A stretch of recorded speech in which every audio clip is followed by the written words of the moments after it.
പശ്ചിമബംഗാളിൽ BJP എംപിമാർക്ക് നേരെ തൃണമൂൽ ആക്രമണം. ഡോക്ടർ ശങ്കർ ഘോഷ്, ഗഗൻ മുർമു എന്നിവരെയാണ് തൃണമൂൽ കോൺഗ്രസുകാർ ആക്രമിച്ചത്.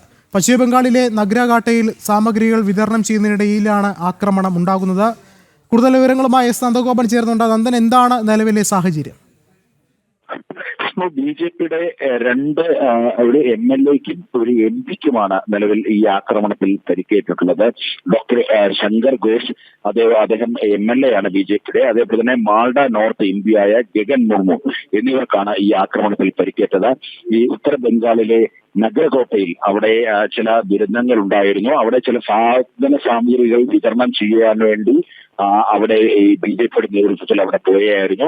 എന്നാൽ അവിടെ തൃണമൂൽ കോൺഗ്രസുകാർ വലിയ രീതിയിലുള്ള ആക്രമണം അയച്ചുവിടുകയായിരുന്നു എന്നുള്ളതാണ് യാഥാർത്ഥ്യം. ഈ ആക്രമണത്തിൽ BJPയുടെ MLA ആയിട്ടുള്ള ഡോക്ടർ ശങ്കർ ഘോഷിനും അതേപോലെ തന്നെ മാൾഡ MP ഗഗൻ മുർമുവിനും ഇപ്പോൾ പരിക്കേറ്റിരിക്കുകയാണ്. സംബന്ധിച്ചുള്ള പരാതി പോലീസിന് നൽകിയിട്ടുണ്ട്. എന്നാൽ ഇതുമായി ബന്ധപ്പെട്ട് യാതൊരുവിധ നടപടികളും പോലീസ് കൈക്കൊണ്ടിട്ടില്ല എന്നുള്ളതാണ് പ്രധാനമായും BJP ഉയർത്തുന്ന ആക്ഷേപം. ഇതുമായി ബന്ധപ്പെട്ട് ഇപ്പോൾ BJP ശക്തമായ പ്രതിഷേധവുമായി രംഗത്തെത്തിയിട്ടുണ്ട്. വിഷ്ണു. ശരി, നന്ദഗോപനാണ് വിവരങ്ങൾ നൽകിയത്.